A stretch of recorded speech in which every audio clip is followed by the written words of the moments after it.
Daniel Cole hired her to clean. Nothing more. She arrived with a single bag, spoke only when spoken to, and asked for nothing. He didn't ask questions either. He just needed someone to keep the house from feeling too empty. But one Thursday afternoon, he came home early and stopped in the hallway. Behind his son's closed door, a voice drifted out. Soft, unhurried, walking his 11-year-old through a story about guilt and redemption. The boy who hadn't laughed in 3 years was listening, really listening. Daniel stood there, briefcase in hand, and felt something he couldn't name. The woman he hired to sweep his floors was giving his son something he hadn't been able to. Who exactly had he let into their lives? 3 years. That was how long the house on Alderton Street had been a place to sleep, rather than a place to live. Claire had made it otherwise, not through effort, not through decorating, but through some quality Daniel had never been able to name, and stopped trying to name after she died. She left mugs on the counter, shoes by the bottom stair. A window cracked open even in November because she said she liked to hear the street breathe. After the accident, Daniel had closed the window. It had not been opened since. He was 42. He ran a mid-sized architectural firm out of downtown Boston, the kind of firm that got called in after the larger firms passed, and in the years since Claire, he had made it considerably less mid-sized through what his accountant called discipline, and what his friend Marcus called a very elegant way of working yourself into the ground. He left at 7. He came back at 6:30. He made dinner with the focused efficiency of someone who had reduced it to a problem with a correct solution. Chicken, rice, something green. He set Ethan's plate down across from his own and asked about school and received answers in single syllables. And then the kitchen went quiet again, and he would wash the dishes with the tap running a little louder than necessary because the silence had a quality he had not yet figured out how to be inside of. After the dishes, he sat at the kitchen table with his laptop and worked until 10. Then he checked on Ethan always. A knock, always 2 taps and a pause. And one more. And then he went to his own room and read for 20 minutes and turned out the light. This was the structure of his days. He had built it carefully, piece by piece, the way you build something when the alternative is not building anything. Ethan was 11. He had his mother's eyes and his father's instinct to go quiet when something was wrong, which meant Daniel spent most evenings across from a small, contained version of Claire, who offered him nothing he could act on. The school counselor had called in October, not alarming, she was careful to say, but Ethan had stopped raising his hand. He completed assignments. He sat in his chair. He did not participate. He had one friend from 3rd grade, with whom he communicated primarily through a video game Daniel had permitted, without fully understanding. On the weekends, Ethan read. He was a fast reader, faster Daniel suspected than most adults he knew, but he read in his room with the door shut, and the books were returned to the shelf in exactly the order they had come from. And when Daniel asked what he was reading, Ethan would tell him the title in a tone that did not invite further questions. The decision to hire someone had arrived less as a decision than as an accumulation. 2 burned dinners in 1 week. A note on the refrigerator in Ethan's small, precise handwriting. "We are out of milk." At the bottom of the note, a careful drawing of a milk carton. Daniel stood in the kitchen and looked at it for longer than the situation called for. He had not asked Ethan to monitor the pantry. He had not asked Ethan to draw a milk carton. Ethan had simply noticed something was missing and done what he could with what he had. That was the thing about Ethan that Daniel had no idea what to do with. The boy managed. He set his own alarm. He packed his own lunch on the mornings Maggie wasn't there yet. He left the porch light on when Daniel worked late without being asked. He managed in quiet, invisible ways that were somehow harder to look at than falling apart would have been. Falling apart, Daniel understood. He had a framework for that. This competent, contained small person moving through the house like someone who had decided he was going to be fine and meant to hold himself to it. This Daniel did not know how to touch. The agency sent 3 candidates. He conducted the interviews on a Saturday morning in the living room, while Ethan watched from the landing at the top of the stairs. Daniel hired Margaret Hayes on the basis that she asked the right number of questions, enough to understand the work, not so many that he had to reconstruct his life to answer them. She arrived the following Tuesday with a single canvas bag, a pair of flat-soled shoes that made no sound on the hardwood floors, and references from the agency he had not called because they had already been run. She was 38, though the number would not have come to him from looking at her. She moved through the rooms methodically, without touching anything she didn't need to touch, and by Wednesday morning, the kitchen smelled like something other than the dish soap he'd been using in quantities that probably didn't make sense. He told her 3 things on her first day. Ethan's lunch was in the refrigerator by 7:15. The hall closet upstairs had a broken hinge that shouldn't be forced. The room at the end of the corridor stayed closed. He had not said it was his wife's study. He had said the room stays closed, and Maggie had nodded once, and that had been the end of it. She did not try to talk to him when he came home. Dinner was ready by 6, and she was usually gone before 6:15. He found this arrangement exactly right. He was not sure what he would have said to her if she'd stayed. For the first 2 weeks, he noticed nothing unusual. The house was cleaner. There was milk in the refrigerator. Ethan came to the table without being called twice. Daniel cataloged these improvements without investigating their origin, the way you notice a light has been fixed without asking who fixed it. There were small things he noticed without filing. A chair in the kitchen had been moved 3 inches from its usual position and left that way as if someone had sat in it and pulled it back, but not quite all the way. Once he found a library book on the kitchen counter that didn't belong to either of them. A slim volume on the ancient Greeks, the cover worn to softness at the corners. He left it there. It was gone the next morning. He did not ask about it. The call from Ethan's school came on a Wednesday during a meeting Daniel had been trying to end for 40 minutes. He let it go to voicemail and called back from the parking structure at noon.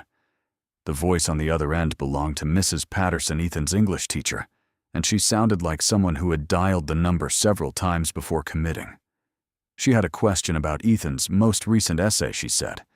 It had been assigned as a short personal response, half a page, the student's reaction to a chapter from the reading list. Standard 6th grade work. Ethan had submitted 4 pages. Daniel said he would call her back. He did not call her back that day.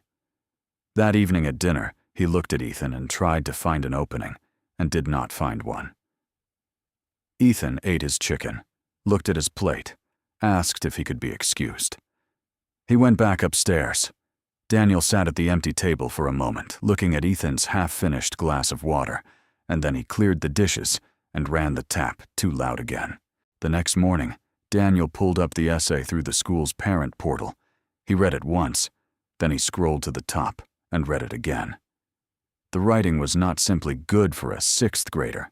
It was structured in a way that suggested someone had explained structure to Ethan, not as a rule to follow, but as a tool, something you picked up and used, because it helped you get somewhere.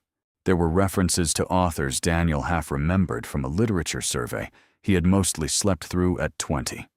The argument moved forward. It built on itself. It stopped exactly where it was supposed to stop. At the bottom below the final paragraph, Ethan had added a single line. I learned to think about this from someone who knows how it works. Daniel sat with that sentence for a long time. That evening he waited until after dinner, until the dishes were done, and Ethan was still at the kitchen table, and he asked carefully the way you approach something that might startle. He asked about the essay, said Mrs. Patterson had called. Ethan looked up. Was something wrong with it? No. Daniel paused. Where did you learn to write like that? Ethan looked at his fork. Then, Maggie helps me sometimes. He said it the way he said most things, as if the information had always been true, as if Daniel were simply the last person to catch up. The Thursday that changed things, a meeting ended at 3:15 instead of 5. Daniel drove home through the back roads and parked in the driveway and let himself in with his key. He had no particular plan. He was still thinking about an unfinished project proposal. The front door swung open quietly, and he stepped inside. He heard it from the entry, a voice, from upstairs. Measured, unhurried, the words arriving in groups with small silences between them where a listener could catch up. Daniel set his keys on the hook. The words separated into sentences. The sentences built toward a name. Raskolnikov. Then the question he cannot escape is not whether he will be caught. It is whether being caught is the only punishment he's designed for himself. He did not go upstairs. He stood at the bottom of the steps with one hand on the newel post and listened. Ethan's voice, then quieter. But he turns himself in at the end. He does. So he wanted to get caught. What do you think? A pause, long enough that Daniel stopped breathing. I think he was tired, Ethan said. A beat of silence on the other side of the door. That's not in the book. I know. Neither of them spoke for a moment. The radiator ticked. Once. Outside, wind moved through the maple in the side yard, and the branch that always scraped, the guttering scraped the guttering, a sound Daniel had been meaning to do something about for 2 years. And through all of it, the conversation continued on the other side of Ethan's door. Patient, unhurried, the kind of exchange that happens between people who have learned they don't need to fill every pause. His 11-year-old son was talking about guilt and exhaustion with the woman he had hired to clean his bathrooms. And Ethan sounded more like himself, more like the version of himself that had existed before February 3 years ago than he had in any room Daniel had been present in since. Daniel went to the kitchen. He filled a glass of water and stood at the sink and drank it, looking out at the backyard. Ethan's bicycle was leaning against the fence. The front tire was flat. He had noticed it 2 weeks ago and done nothing about it. He filled a second glass and did not drink it. Maggie came downstairs at 4:45. She pulled her jacket from the hook by the back door with the same economy of motion she applied to everything. Daniel was at the kitchen table laptop, open nothing on the screen he had put there intentionally. Ethan finished his homework, she said. Daniel looked up. All of it. He's reading ahead. She said it as information not to wound, just to place it accurately. He nodded. She left. The kitchen was very quiet after the back door closed. On the table beside his laptop was something he hadn't noticed before, a blue composition notebook with Ethan's handwriting on the cover. It had been sitting there the whole time. Daniel reached out and touched the corner of it, then pulled his hand back without opening it. That night, he called Marcus from the back porch. Marcus Webb had known Daniel since their first year of college, which gave him the particular latitude of someone who had been present for the decisions made before Daniel was good at making them. He answered on the second ring. "You're Maid," Daniel said without a greeting. "Can you look someone up for me? Is this a legal question or not a legal question? Her name is Margaret Hayes. She said she worked in education. I want to know if that's true. You've had this woman in your house for 3 weeks. I'm asking now." It took Marcus 2 days. He called back on Saturday morning while Ethan was still in bed, and Daniel was standing at the stove not paying attention to what was on it. After a while, he turned the burner off and stood in the kitchen and listened. Margaret Hayes had been an associate professor of literature at Harwick University. Faculty for 9 years. Student evaluations that Marcus described as extraordinary. He had read them, which meant they were. 4 years ago, she had been formally accused of academic misconduct, the falsification of a student's research submission during a departmental review. The case had gone to the Faculty Ethics Board. She had denied the allegation. The board had sided with the department. A short item had run in the Globe. The university issued a statement. Margaret Hayes had not taught again since. Daniel set his phone on the counter. Through the kitchen window, the backyard was still damp from the night before. Ethan's bicycle leaned against the fence front tire, flat untouched. He had been meaning to fix it for 18 days. He confronted her that afternoon. That was the word, confronted, and it arrived already shaped, not chosen. He found her in the laundry room folding. He stood in the doorway. She looked at him and knew immediately from some quality of how he was standing that this was not a question about the grocery list. He told her what Marcus had found. He kept his voice level. He watched her face. She set a folded shirt on the stack. I know what it looks like. I'm not asking what it looks like. I didn't do it. No volume, no performance. I know you have no reason to believe that. Who did? The dryer continued its slow rotation. Steady, patient. She looked at the wall for a moment. A colleague. He needed someone to take the blame for something. I was convenient. Why are you cleaning houses? Because no one in publishing or academic administration will return my calls. She said it the way you say something you've said many times over silently, until the truth of it wears smooth. The agency offered me work, and I took it. He looked at her for a long moment. She did not look away, and she did not add anything. She just held the space he'd given her and waited for him to do what he was going to do. There was something in that, in the complete absence of maneuvering, that he couldn't locate in his existing categories. He told her to stay. He said it was because of Ethan. She nodded, once said she understood, and turned back to the folding.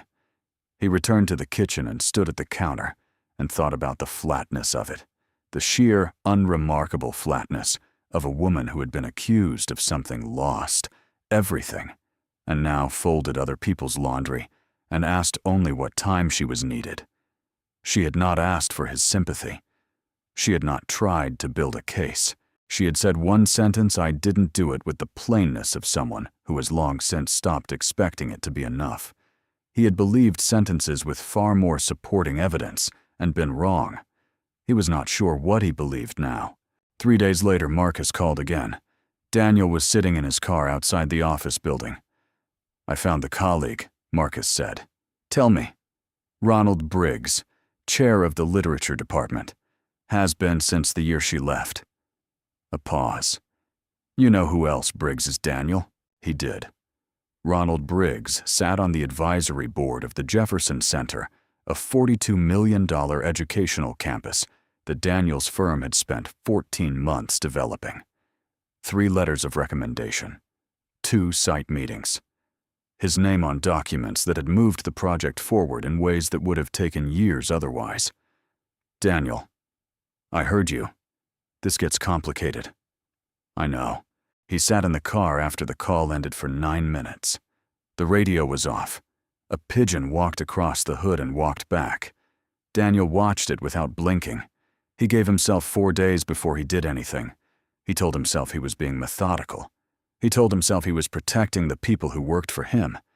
Both things were true. Neither of them was the complete reason. On the 5th day, he called Briggs directly. They had met 3 times in person and spoken twice by phone over the course of the project. Briggs was 61, silver-haired, with the particular ease of a man who had never been the wrong person in a room that mattered. He answered warmly, asked about the Jefferson Center timeline. Daniel moved the conversation with care, the way you move in a dark room with furniture you know is there but cannot see. He mentioned Margaret Hayes near the end. Said he had come across her through the agency, didn't elaborate. Asked as a passing thought whether Briggs remembered her from Harwick. A half-second before the answer came. The kind of half-second that has weight. Margaret Hayes, Briggs said. Yes, unfortunate business. She was talented, actually. Shame about the choices she made. Daniel said nothing. I hope she's doing well, Briggs added. His voice had not changed in any way Daniel could have pointed to. She's fine, Daniel said. She mentioned she felt the board hadn't heard the full picture. A longer pause this time. When Briggs spoke again, the warmth was still there, precisely measured. They often feel that way. I'd encourage you to be careful, Daniel. You have a lot to protect. They ended the call correctly. Properly. All the right courtesies exchanged, and the right warmth in the goodbye. Daniel set his phone on the desk and sat without moving for 30 seconds. The next morning, Daniel's operations manager forwarded an email from the Jefferson Center board. There were concerns the message read about the firm's internal vetting processes. A board member had raised questions. The language was precise, and the implications moved underneath it like something large and slow. Marcus called at noon. He moved fast. I know. What do you want to do? Through the glass wall of his office, Daniel could see his team, 12 people, 11 of them, with families, all of them building their lives on work that was now being used as a lever. He looked at them for a moment. I don't know yet, he said. He drove home that evening to the smell of something baking, and Ethan at the kitchen table. Maggie was at the counter with her back to him, moving between the cutting board and the stove, with the same unhurried efficiency that had characterized everything she did in this house. Ethan had a pencil behind his ear and was bent over a worksheet, his handwriting small and deliberate. Neither of them looked up immediately. The radio was on low, some station Daniel didn't recognize, something instrumental and unhurried. In that unguarded second before they registered, he was there. The kitchen looked the way kitchens are supposed to look, occupied, inhabited, like a place where something is actually happening. Then Ethan looked up. Then Maggie turned. And the kitchen was just the kitchen again. Something in his chest moved without his permission. He sat down across from Ethan and said he needed to talk. Maggie moved toward the back door. He said she could stay. He told Ethan that Maggie might be leaving soon, that it wasn't her fault, that there were complicated adult reasons he couldn't fully explain right now. He kept his voice even and watched Ethan's face and found nothing he could read, because Ethan's face had learned over 3 years to keep things internal. Maggie was looking at the counter, one hand flat against the surface. Ethan said, "Is it because of what happened at her school?" Daniel looked at his son. "You knew," she told me. Ethan's voice was level, but the levelness had texture. "She said someone lied about her, and she lost everything." "She told you that?" "She said sometimes people who do everything right still get punished, and that's not the same as deserving it." He said it as if repeating something he had memorized, not by intention but by repetition, by having turned it over enough times that it had become part of how he thought. Daniel looked at Maggie. She was looking at the counter. "We'll figure it out," Daniel said, to no one in particular, to the room. He did not know if he believed it. He signed the termination form on a Wednesday afternoon. His operations manager had prepared it without being asked, because that was the kind of firm Daniel had built, efficient, without gaps, capable of moving before being told to move. He read the form twice. His signature came out smaller than usual. He noticed that, and then he set the pen down. He gave the form to Maggie in the kitchen that evening. She read it standing up. He had been prepared for something he was not sure what. A question, an argument, some form of resistance he would have to sit with. She handed it back without a word. "What time should I be done by?" she asked. "There's no rush." She nodded and moved through the house for the next hour with the same methodical care she brought to everything gathering what was hers, leaving nothing in any drawer or cabinet that would need to be returned later. The refrigerator clicked. A car passed outside. Sounds the house had always made louder now by what wasn't in them. Ethan came downstairs and stood in the hallway. He watched Maggie pull her jacket from the hook by the back door. She said goodbye to him. She said his name when she said it. He did not respond. He turned and went back upstairs, and his door closed, not slammed, just closed, with the small final sound of a latch finding its place. Maggie said goodnight to Daniel. He said goodnight. The back door opened and closed. He stood in the kitchen. The overhead light was slightly too bright, the way it always was, when there was no one else to soften it. He moved to turn it off and then did not. He pulled out a chair and sat down at the table. He had held himself together through the past 3 years, through the waiting room at Mass General and the paperwork and the 200 people at the funeral, where he had stood at a microphone for 7 minutes without his voice breaking. He had held himself together through every dinner with single-syllable answers, and every unanswered knock on Ethan's door, and every moment when Ethan looked at him with his mother's eyes, and Daniel had not known what to do with what he saw. He had held himself together through 14 months of the Jefferson Center project, and through the email from the board, and through Maggie's face as she read the form, and through Ethan's door closing just now without a sound. He sat at the kitchen table and put both hands flat against the surface and looked at the grain of the wood, and he did not hold himself together. He sat that way for a long time, not making any sound. The refrigerator clicked. Somewhere outside, a car passed its headlights, sweeping across the ceiling, and gone.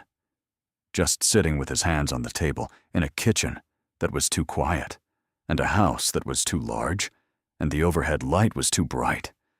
And through the window above the sink, the backyard was dark, and the bicycle leaned against the fence with its flat front tire exactly as it had for 18 days. He had walked past it 18 times. He had thought about fixing it 12 of those times. He had not fixed it once. It would have taken 20 minutes. He had been a man who for 3 years had managed everything: the firm, the finances, the meals, the school calls, the signatures, and he had not found 20 minutes to fix his son's bicycle. He sat with his hands on the table and felt the full weight of that, and didn't move. He was still at the table when he heard the creak of the third stair, then the fourth. Ethan's footsteps, slow and deliberate, coming down. Daniel kept his hands where they were and did not look up. Ethan came into the kitchen. He did not say anything. He pulled out the chair beside his father and sat in it. He was holding the blue composition notebook. He set it on the table between them and folded his hands in his lap. Daniel looked at the notebook, Ethan's handwriting on the cover neat and careful. The pages were dense with notes. He could see the edges of them from the side, filled all the way to the margins. He did not open it. "Did she know you were keeping this?" he asked. Ethan nodded.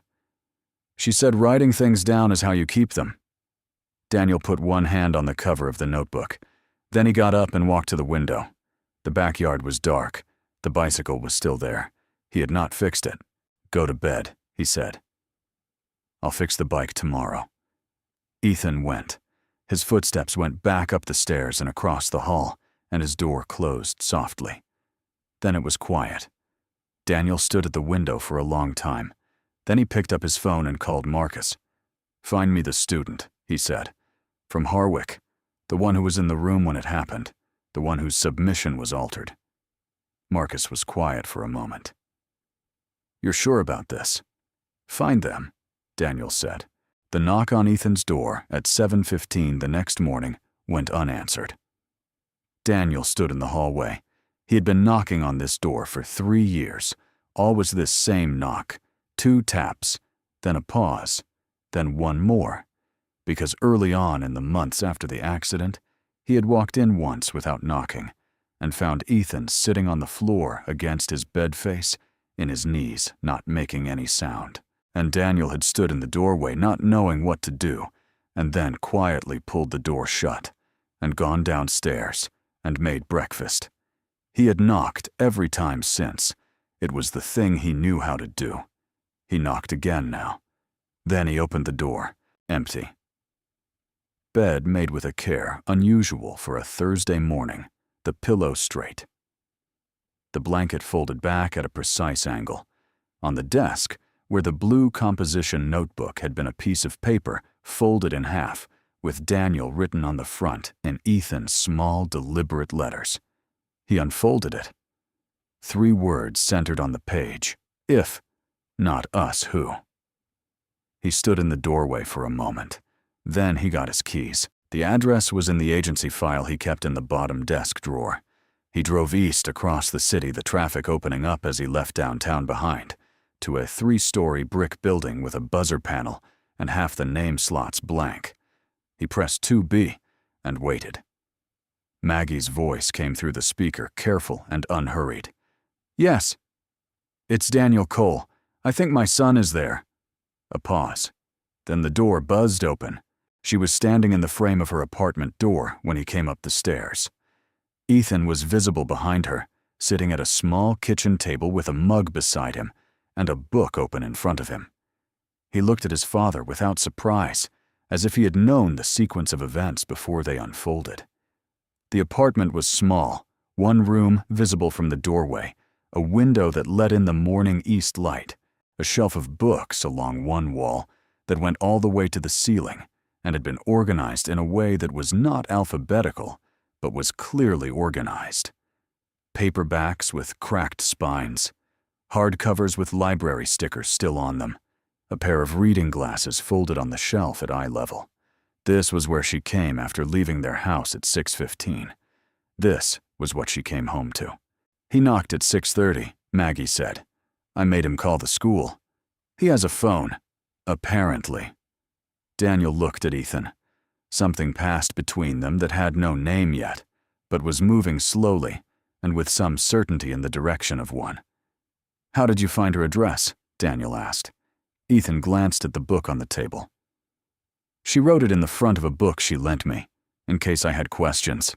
Daniel nodded slowly. He turned to Maggie.